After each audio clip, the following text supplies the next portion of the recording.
नमस्ते बात कैसे हैं बच्चे आप लोग। मुझे आशा है कि आप लोग अच्छे होंगे। तो फिर से अपने चैनल जिसका नाम है फन टू फिजिक्स पे एक धमाकेदार वीडियो के साथ आया हूँ। तो देखिए धमाकेदार वीडियो में क्या पढ़ना है हमें। तो हमें पढ़ना है प्रॉपर्टीज ऑफ डिटर्मिनेंट, जो कि हमारा चैप्टर 4 एनसीईआरटी का पढ़ रहे हैं हम लोग, जो आपके अपकमिंग बोर्ड के लिए बहुत ही इंपॉर्टेंट होने वाला है। तो एक बार एग्जाम से पहले पढ़ लीजिएगा, देख लीजिएगा, सोच लीजिएगा, और हमारा वीडियो कैसा लग रहा है ये हमें कमेंट करके ज़रूर बताइएगा। तो बिना किसी देरी के चलिए हम लोग स्टार्ट करते हैं। तो चलिए हमें क्या पढ़ना है, प्रॉपर्टीज ऑफ डिटर्मिनेंट पढ़ना है। ठीक है बच्चों, तो प्रॉपर्टीज ऑफ डिटर्मिनेंट में हमें कितना पढ़ना है, तो मेनली हम लोग को 7 प्रॉपर्टीज पढ़ना है। तो चलिए हम लोग स्टार्ट करते हैं। प्रॉपर्टीज नंबर 1 से हम लोग स्टार्ट करते हैं। प्रॉपर्टीज नंबर 1 हमें बोलता है the value of determinant remains same if row and column are interchanged। तो इसका मतलब क्या है कि अगर कोई भी मतलब डिटर्मिनेंट का हम लोग रो या कॉलम में कोई चेंजिंग लाते हैं। चेंजिंग मतलब कैसा चेंजिंग लाना, रो को कॉलम बना देना और कॉलम को रो बना देते हैं। तो यहाँ पे हमारा जो वैल्यू है डिटर्मिनेंट का, इसमें कोई चेंज नहीं आएगा। तो चलिए एग्जांपल देखते हैं हम लोग। तो यहाँ पे हमारे पास डी दे दिया है A11 A12 A13 A21 A22 A23 A31 A32 A33। तो यहाँ पे देख पा रहे होंगे कि हमने कुछ लिखा है आर इंटरचेंज। ये जो सिंबल होता है इसका मतलब होता है इंटरचेंज्ड। इंटरचेंज्ड इंटरचेंज्ड होता है। ठीक है बच्चों, तो यहाँ पे ये इसका मतलब इंटरचेंज्ड होता है। तो देखिए यहाँ पे क्या है, A11 A12 A13 है ऊपर वाला में, तो इसको देखिए कॉलम कैसे बना दी, A11 A12 A13 देख पा रहे होंगे बच्चों यहाँ पे, और यहाँ पे देख पा रहे होंगे फर्स्ट वाला। इसी तरह से सेकंड वाला को भी देख पा रहे होंगे बच्चों, सेकंड वाला को भी देख पा रहे हैं। इसको हमने इसको मतलब रो को कॉलम बना दिया और कॉलम को रो बना दिया। तो इसमें हमारे जो वैल्यू आएगा डिटर्मिनेंट का, उसमें हमारा कोई चेंजिंग आने वाला नहीं है। ठीक है बच्चों, तो चलिए अब हम लोग देखते हैं आगे। तो यहाँ पे जो है हमें क्या दिया है, D and D dash R transpose of each other. मतलब यहाँ पे हम लोग पीछे देख पा रहे होंगे कि यहाँ पे हमने कुछ वैल्यू लिया है, ये डी टी। ठीक है बच्चों, तो इसके का मतलब होता है डी ट्रांसपोज। ठीक है बच्चों, तो चलिए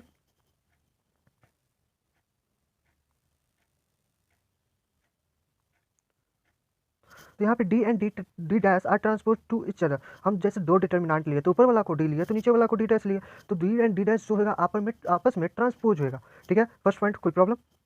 चलिए अब हम लोग देखते हैं second point. D if D T equal to minus D then if it is skew symmetric determinant. यहाँ पे जो दे रहा है D T equal to minus D, ये क्या है, एक स्क्यू सिमेट्रिक डिटर्मिनेंट है। तो देखिए कैसे, तो यहाँ पे देख पा रहे होंगे कि यहाँ पे D T equal to D दिया है, तो डी टी के बदले हम लोग क्या लिख सकते हैं, तो माइनस डी लिख सकते हैं। Minus D equal to D के बराबर, तो अब डी टी के बदले डी ट्रांसपोज के बदले हम डी कहाँ से लिए हैं, तो हम लोग यहाँ पे देख पा रहे होंगे। ठीक है, तो यहाँ से लिए हैं, तो इसको एक साइड करेंगे तो 2d हो जाएगा, 2d equal to zero, mean that D जो है हमारा वैल्यू क्या आएगा, डी का जीरो आएगा। ठीक है बच्चों, चलिए चलिए तो हम लोग आगे देखते हैं।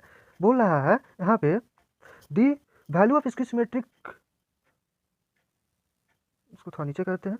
वैल्यू ऑफ इसकी symmetric determinant is always zero. जो हमारा इसकी सिमेट्रिक डिटर्मिनेंट है, ये हमेशा इसका वैल्यू क्या होगा, जीरो ही होगा। इसका हमेशा वैल्यू क्या होगा बच्चों, जीरो ही होगा।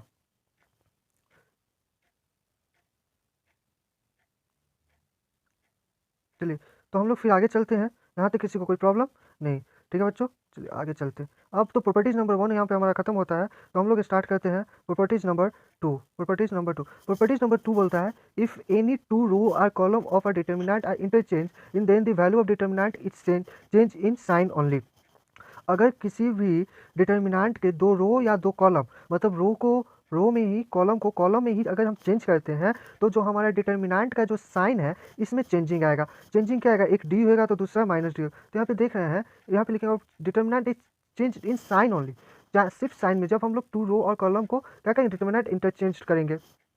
ठीक है बच्चों, तो सिर्फ साइन में। तो चलिए हम लोग इसका एग्जाम्पल देखते हैं, इसके थ्रू हमें ज़्यादा बेटर समझ में आएगा। तो यहाँ पे देख रहे हैं कि हम लोग दो डिटर्मिनेंट लेके चुके हैं। एक है E B C D E F G H I, 3 row में है। First row A B C, second row D E F, third row G H I. इसको हम लोग इंटरचेंज किए R1 को R2 में। ऊपर वाला क्या हो जाएगा, तो एक मिनट ऊपर वाला क्या हो जाएगा R1, इसके बाद R2, इसके बाद क्या हो जाएगा R3। ठीक है, तो इसको हम लोग इंटरचेंज कर दिए हैं किसमें, तो यहाँ पे देखिए, यहाँ पे हम लोग इंटरचेंज R1 को R2 में। ठीक है, तो R1 की जगह क्या गया डी ई एफ, R2 की जगह ए बी सी और जी एच आई। तो इसको हम लोग ले लिया था डी। ठीक है बच्चों। तो यहाँ पे हमारा ये क्या आ जा रहा है, -d। तो देख रहे हैं यहाँ पे सिर्फ साइन का ही हमें फ़र्क पड़ रहा है, साइन के अलावा हमारे वैल्यू पे कोई फ़र्क नहीं पड़ेगा। ठीक है, चलिए हम लोग आगे चलते हैं। तो आगे क्या है हमारा प्रॉपर्टीज नंबर 3। प्रॉपर्टीज नंबर 3 क्या बोलता है, if determinant has any two row और column are identical then it is value is 0। यहाँ पे बहुत ही अच्छा पॉइंट दिया हुआ है और ये हमारे एक्सरसाइज में आने वाले क्वेश्चन में बहुत ही ज़्यादा यूजफुल होने वाले हैं। और इस प्रॉपर्टीज से हमारे एग्जाम में भी अच्छा क्वेश्चन आता है। और अगर हमें ये प्रॉपर्टी याद है तो एग्जाम में हमें क्वेश्चन सॉल्व करने में बहुत ही ईजी होता है। ठीक है, तो यहाँ पे बोलता है आइडेंटिकल का मतलब क्या होता है। सबसे पहले हम लोग आइडेंटिकल का मतलब समझेंगे। आइडेंटिकल का मतलब होता है दो सेम। ठीक है, तो अगर दो रोज सेम हो जाए या दो कॉलम सेम हो जाए तो इसका वैल्यू हम लोग डायरेक्ट बोल देंगे प्रॉपर्टीज नंबर 3 इक्वल टू 0, जो हम लोग जानते हैं। अगर ए बी, यहाँ पे हम लोग एग्जाम्पल देख पा रहे होंगे कि हमारे पास एग्जाम्पल क्या है, ए बी सी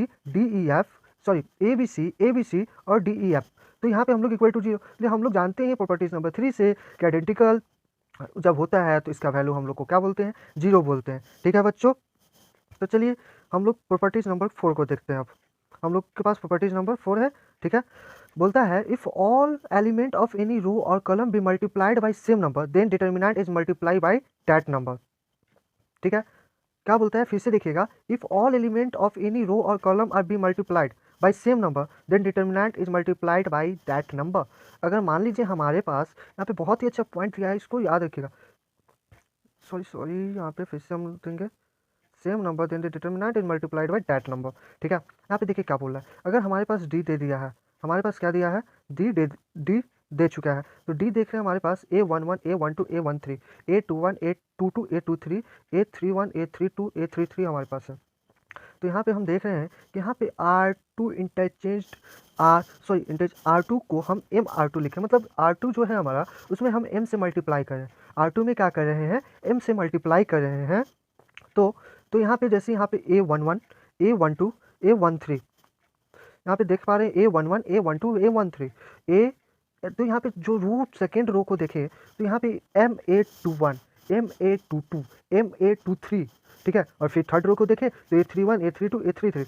क्योंकि देखिए अगर हम लोग डिटर्मिनेंट के प्रॉपर्टीज में जो भी लगाएंगे उसको हम लोग को लिख देना मस्ट भी इंपॉर्टेंट है हमारे लिए। तो यहाँ इसके बाद हम लोग देखेंगे क्या कि यहाँ पे जो डिटर्मिनेंट आया है, देखिए कि R2 में हमने क्या किया, MR2 लगाया। उसी तरह से डिटर्मिनेंट में भी हमने MD लगाया। मीन डेट अगर किसी नंबर से हम डिटर्मिनेंट में मल्टीप्लाई कर रहे हैं तो उससे मस्ट भी है कि हम उसके साथ डिटर्मिनेंट में भी मल्टीप्लाई करेंगे। तो आज का वीडियो मैं यहीं पे एंड करता हूँ। मुझे कमेंट करके बताइएगा कि हमारा वीडियो कैसा लगा और अपने दोस्तों तक शेयर कीजिए, जो कि आपके अपकमिंग एग्ज़ाम के लिए बहुत यूजफुल होने वाले हैं और फ़ायदा वो भी उठा सके। और लाइक शेयर कमेंट करना मत भूलिएगा। जय हिंद बच्चों।